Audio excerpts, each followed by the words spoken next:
پھر فرماتے تھے کہ صلاۃ التسبیح جو ہے یہ حدیث سے بھی ثابت ہے، اللہ کے نبی نے کئی صحابہ کو یہ نماز سکھائی ہے، اور اس کی بڑی اہمیت جو اس نماز کی یہ فضیلت ہے کہ فرمایا اگلے پچھلے کبیرہ صغیرہ سب گناہ معاف ہو جاتے ہیں اس نماز کے پڑھنے۔ اور پھر اللہ کے نبی نے فرمایا اے میرے چچا اگر ہو سکے تو اس نماز کو روزانہ پڑھ لیا کر، اگر روزانہ نہیں پڑھ سکتا تو ہفتے میں ایک دفعہ پڑھ لیا کر، اگر فرمایا ہفتے میں ایک دفعہ نہیں پڑھ سکتا ہے تو اس کو سال میں ایک دفعہ پڑھ لے، اگر سال میں ایک دفعہ نہیں پڑھ سکتا ہے تو زندگی میں ایک دفعہ پڑھ ہی لے۔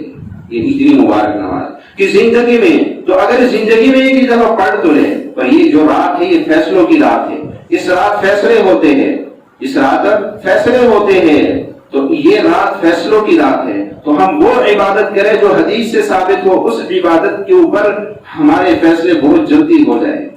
صلاۃ التسبیح کی بڑی برکات ہے۔ ایک قافلہ جا رہا تھا، پرانے زمانے میں لوگ سفر پہ نکلتے تھے تو قافلہ ہوتا تھا، تاجروں کا قافلہ جا رہا ہے، بڑے بڑے تاجر اس میں تھے، وہ چلتے چلتے ایک مقام پہ رات کو پڑاؤ ڈالا، تو وہاں پڑاؤ ڈالا، سب اپنے اپنے بستر بچھا کے سو گئے، ایک آدمی اٹھا اور نماز پہ کھڑا ہو گیا اور صبح تک نماز ہی پڑھ رہے، نماز ہی پڑھ رہے، نماز ہی پڑھ رہے۔ ایک بندہ اس کو دیکھ رہا ہے یہ کیا کر رہا ہے، صبح جب وہ اس کے پاس گیا کہنے لگا یہ ساری رات میں تمہیں دیکھ رہا، بڑے لمبا رکوع، لمبا سجدہ، لمبا قیام، یہ کیا کر رہے تھے تم اتنی بڑی عبادت؟ کہا جی یہ میں صلاۃ التسبیح پڑھ رہا تھا۔ اچھا صلاۃ التسبیح پڑھ رہے تھے، تو یہ کون سی جو ہے نماز پڑھنے کی رات ہے؟ کہا آج شب برات ہے، برات کی رات ہے، تو میں نے چاہا یہ رات میں اللہ کے سامنے گڑ گڑا کے گزاروں، تو میں یہ صلاۃ التسبیح پڑھ رہا تھا۔ کہا اچھا اس صلاۃ التسبیح سے تمہیں سکھایا کس نے اور تمہیں اس سے ملا کیا ہے؟ اس نے کہا دیکھو اس وقت قافلے کے اندر سب سے زیادہ مالدار کون ہے؟ کہا جی آپ ہی کو، سب سے زیادہ مال بھی آپ کے پاس ہے۔ کہا یہ مال مجھے صلاۃ التسبیح نے دیا ہے، یہ سب کچھ جو رتبہ مقام مجھے ملا ہے یہ صلاۃ التسبیح کے پڑھنے سے ملا ہے۔ اور فرمایا میرے پردادا درویش کے پاس جایا کرتے تھے، ہم بڑے غریب لوگ تھے، تو وہ کسی اللہ والے کے پاس جاتے تھے، ان سے کہتے تھے مجھے پیسہ اللہ کا نام دے کہ اب میں مالدار ہو جاؤں، غنی ہو جاؤں، اس لیے نہیں مالداری مانگ رہا ہوں کہ میں تکبر کروں، میں بڑے بڑے گھر بناؤں، بڑے بڑے گھر نہیں، میں اس لیے امیر ہونا چاہتا ہوں کہ میں غریبوں کی مدد کروں، میں بے سہاروں کا سہارا بن جاؤں۔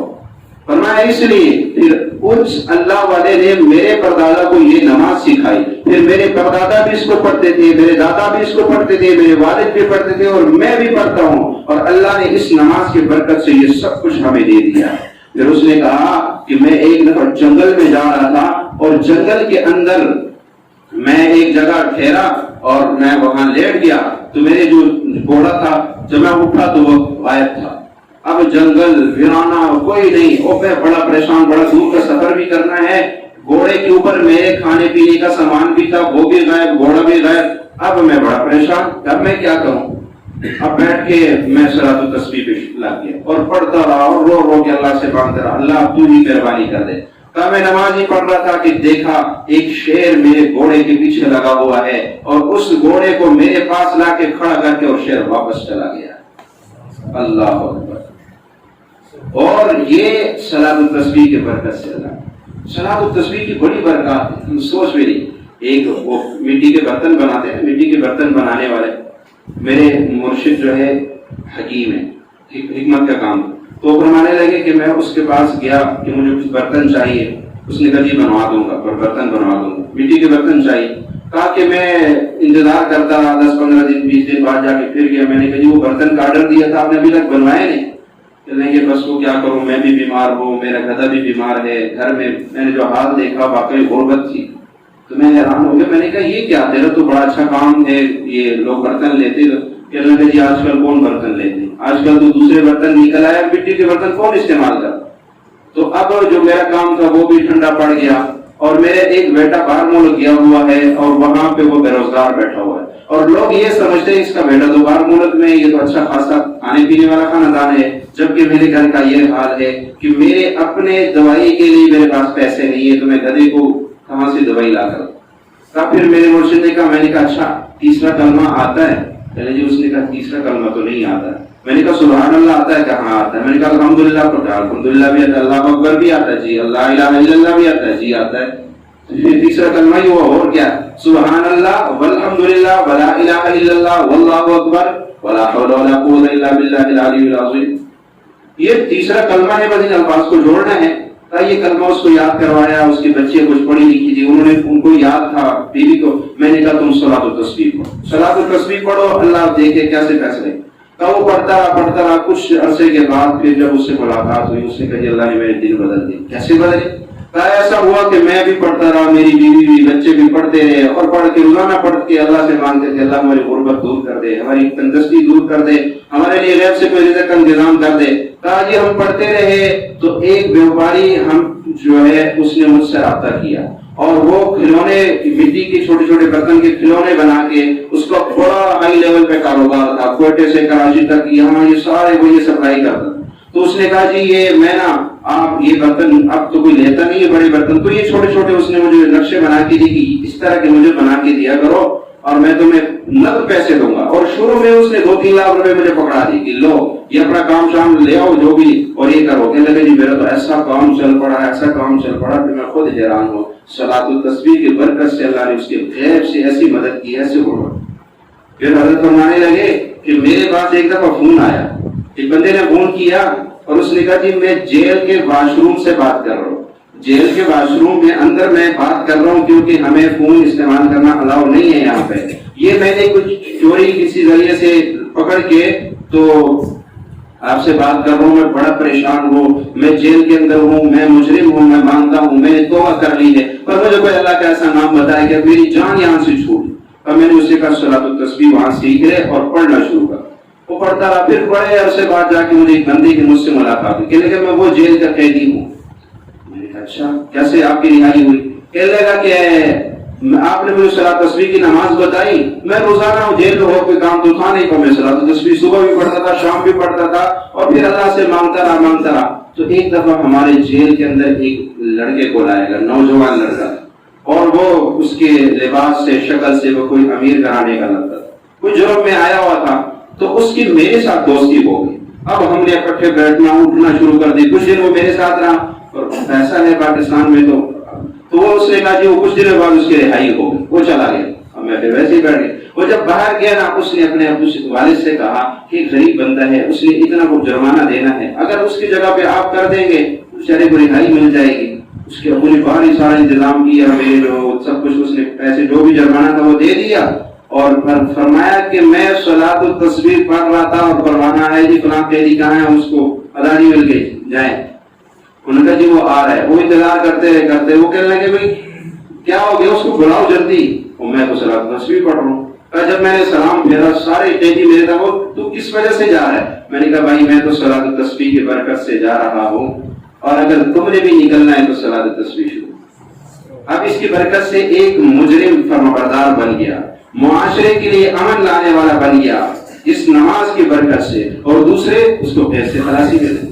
تو صلاۃ التسبیح کی وہ برکات ہے کہ آپ سوچ رہی ہیں. پھر خاص کر اس رات میں صلاۃ التسبیح کو پڑھ کے، کیوں جب ہم اس رات میں صلاۃ التسبیح پڑھیں گے، پڑھنے کے بعد ہمارے اگلے پچھلے کبیرہ سارے سب گناہ معاف ہوں گے. اس کے بعد جب ہم گناہوں سے پاک صاف ہو کے اللہ کے آگے ہاتھ اٹھائیں گے، کیا ان ہاتھوں کو اللہ خالی اٹھائے گا؟ نہیں. میرا اللہ بڑا قریب ہے، بڑا مہربان ہے. ایک کافر بت پرست ایک بت کو پکارتا رہا، کئی سال اس کو کہتا رہا یا صنم یا صنم، اور ایک دن اس کے منہ سے غلطی سے نکلا یا صمد. عرش سے آواز آئی لبیک یا عبدی، میں حاضر ہوں میرے بندے، مانگ کیا بات. فرشتوں نے کہا اللہ اتنے عرصے سے بت کو پکار رہے، غلطی سے منہ سے نکلا. فرمایا بت کو پکارا، اس نے آواز نہ دی، مجھے غلطی سے پکارا، میں بھی آواز نہ دیتا تو بت اور مجھ میں فرق کیا؟ ہم جو بولتے ہیں، ہم جب ہاتھ اٹھاتے ہیں، ہم جب اللہ کے آگے گڑ گڑاتے ہیں، یاد رکھو یہ گڑ گڑانا ریا نہیں جاتا. یہ گڑ گڑانا، یہ اللہ سے رو کے مانگنا، یہ ایسے نہیں جاتا. اس کا اثر ہوتا ہے. اس کا اثر مجھے دنیا میں نہ ملے، میری نسلوں کو ملتا ہے. میری نسلوں کو نہ ملے، آنے والی نسلوں کو ملتا ہے. ان کو نہ ملے قبر میں ملتا ہے، قبر میں نہ ملے آخرت میں ضرور ملتا ہے. کیوں؟ ایک بندے کو اللہ لائے گا، کہے گا میرے بندے دنیا میں تو نے مجھ سے اتنی دعائیں مانگی تھی، کوئی قبول ہوئی نظر آئی؟ نہیں. میں نے تو فلاں چیز بھی مانگی تھی، فلاں بھی مانگی، مجھے تو ملا کچھ نہیں. اللہ کہے گا میرے بندے وہ میں نے تجھے اس لیے نہیں دیا کہ میں نے تیری ہر دعا کو محفوظ رکھا، آج میں تجھے خوش کر دوں گا. وہ کہے گا ہائے کاش دنیا میں میری کوئی دعا قبول نہ ہو.